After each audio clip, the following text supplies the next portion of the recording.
All right, welcome back, y'all. This is going to be chapter 14 in Asian politics. This is going to be Japan and the world. So, this is basically the story of the discovery of Japan, sort of like the 1850s until World War II, basically. So, it gives you a good idea of sort of the transition that Japan went through from sort of agrarian traditional lifestyle to way more sort of industrial manufacturing in a very short period of time. So, all right, we'll skip section one and go straight to section two, the end of seclusion. Early 1800s, the shogunate was basically in charge, right? This weird network of shoguns and et cetera, the taxation you pay to them depending on where you live and all this sort of thing. And they really wanted, at least internationally, to have sort of an autarky, right? Like we produce everything we need. We do not do international deals. We're not imperial. But we also don't want anyone here, right? So they try to stay very independent and sort of agricultural based. But this was problematic, right? Because the world was transitioning to a much more sort of globalization, industrialization, mechanization, etc.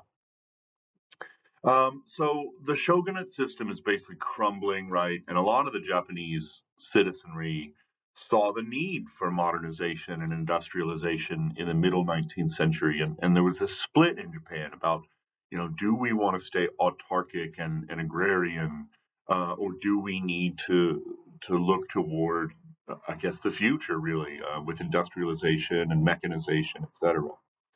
Um, Japan was also concerned because at the time they're watching the rest of Asia be sort of overrun by American and European powers at the time, because this was a time of pretty explosive colonial expansion, right?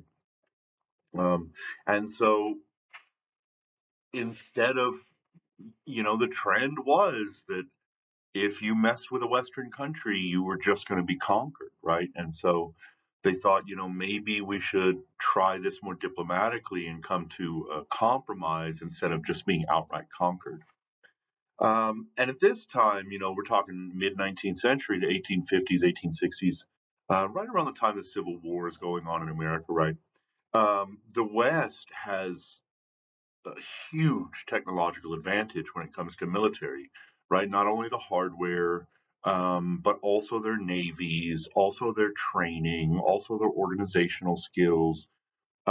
Japan struggled a lot in this sense, and a lot of the Asian countries struggled in this sense because we know that the rapid mechanization and industrialization was happening in the West, especially Europe and America, who are having all of these technological advances, right?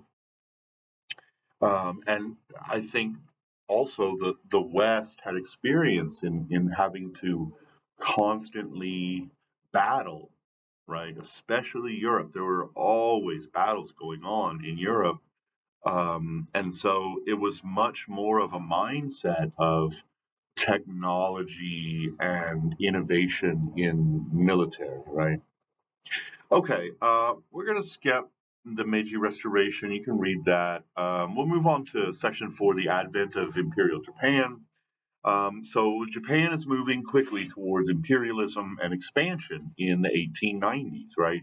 They see what the West is doing and they sort of think, well, we need to take part in this, especially if we're going to be taken seriously on the international scene. So in the 1890s, they moved to take the Korean Peninsula. This really pissed off China, though, because China saw the Korean Peninsula, which at the time was one country, as one geographic territory. I don't even know if you'd call it country, really. Um, but China sees them as their little brother, basically, and a nation that they sort of hold reign over, right, from like a colonial perspective. And so they're pissed when Japan moves in, right?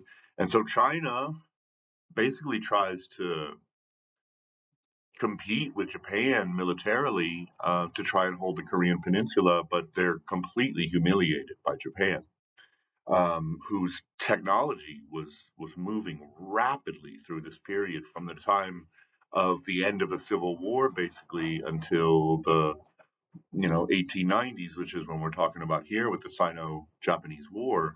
Um, Japan had made major strides in industrialization, major strides in military technology, major strides in military strategy.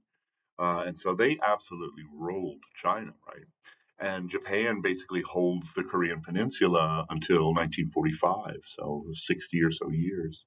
Um, at one point, Russia is also frustrated, right? Because Russia has holdings in the Korean Peninsula too, and a lot of diplomatic and economic ties, right? And so Russia, at the very turn of the century, 1904 and 1905 is when they had their war. But remember, Tsar Nicholas is the Russian premier, basically. He has wars going on the eastern and western front.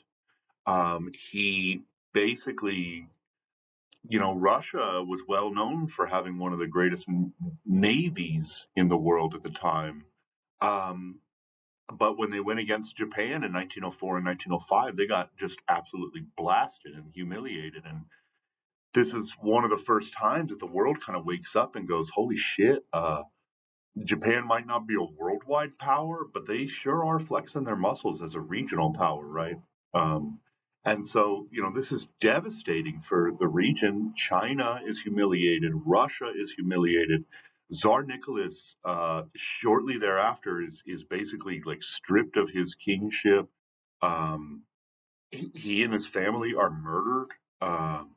And Tsar Nicholas was like a good example of just a terrible leader. Everything he put his finger in went disastrously. And I think maybe the Japanese loss is what really turned the population against him for the final time. I would also mention that like colonial populations are watching and going, wow, how the hell did Japan do this? Not only sort of forcing off the West, but even becoming sort of a regional powerhouse and not folding to colonialism, right? And so some colonial reawakenings start to happen during this time, especially in like Southeastern Asia, in India, in Africa, in many places. Uh, and you start to see rebellions starting to pop up all over the place. And of course, colonialism doesn't fall for a long time, another 60 or so years, right in the mid 60s. From the 50s to the 60s, basically, is when colonialism is sort of dismantled. But there's a real reawakening around this time when Japan just kicks the shit out of the Russian Navy. So okay, section 5 is about the rise of totalitarianism. Japan always had the trappings of democracy, right? They have like constitutional democracy, but it never was really carried out that way. It didn't function as a democracy, right? And this is the problem with some quote unquote democratic nations, right? They give lip service to democratic ideals, but then when you get down to the nitty gritty, it's an executive running the show, right? And so that's a sort of a concerning thing to watch for, and that's what Japan was for quite a while. Um, you have a very small group of powerful and wealthy individuals running the companies. I mean, the country of Japan during this sort of from the 1904 Russian War to World War II. Basically, they're shifting more and more in this totalitarian direction. Um, and you start getting a very small group running the government, like the emperor, right, which was basically done away with after their defeat after World War II. The high level military chiefs, the very high level bureaucrats who are often, almost invariably, appointed by the emperor, and then the richest sort of family led corporations in the nation, right? And so this small group of people was basically running the entire show for 40 years, arguably. Society itself starts to turn more and more authoritarian, right? Japan starts passing these laws like the public peace police law. That's a mouthful, but that comes in 1900, and then they make it even more stringent in 1911 with the special hire police law. And these special hire police, quote unquote, were basically like internal watch guards, right? They're charged with spying on their own citizens to assure that there are no dissenters or anti-government, thought, this kind of thing. So, we see the same thing happen in a lot of authoritarian nations, where their strategic and military focus almost turns inward rather than outward because they need to be able to control their own citizens and control the message. Uh, in the 1920s, tensions really start to rise. There's already issues between the United States and Japan at this point. We were a little bit friendly early on, but things are getting worse and worse. And then in the early 1920s, as Japan starts to take more and more colonial action, geography, etc., from China, um, and are sort of acting unilaterally against the Chinese government, which we talked about, the Kuomintang or the Kuomintang or however you want to pronounce it, the KMT, right, from China. Um, the Japanese are fighting them, and the United States is backing the KMT, right? Because we're staunchly anti-Soviet or anti-communist, and that was like the only other alternative in China. And so, like, America and Japan really start butting heads in the 1920s. America sort of swings back and passes the Japanese Exclusion Act of 1924, excuse me, which bans any immigration from Japan at the federal level, even because there had been limitations in places like California, et cetera. But the federal government passed this act in 1924, which further pissed off Japan and further devolved the relationship. And then the Great Depression hits, and it's devastating for the entire world. And this includes Japan. And one of one of the at least argued path processes that occurred because of the Great Depression was this massive internal citizen fear and this turn towards strongman leadership, right? And so we saw it. Um, not only did we see it in places like Japan, Italy, Germany, but I mean, arguably, you also saw it in Russia, in America with FDR, in Britain with Winston Churchill, um, taking far more power than they ever had before, and getting far less sort of pushback than they ever had before because of these enormous national emergencies, right? Um, and so, things get really bad in Japan. In the mid 1930s, they have what's called the Young Officers Movement. And this is sort of the middling level young military members. They have this ideology basically based on xenophobia and, Japanese superiority, racial superiority, intellectual superiority. They start assassinating high ranking military and government officials, including bureaucrats, including legislators. Uh, they sort of purge any of the leftists in the country and a lot of like union leaders, right? Because union leaders tend to be tied to the left. So yeah, it was a pretty rough time in the mid 30s, and then we hit World War II, right?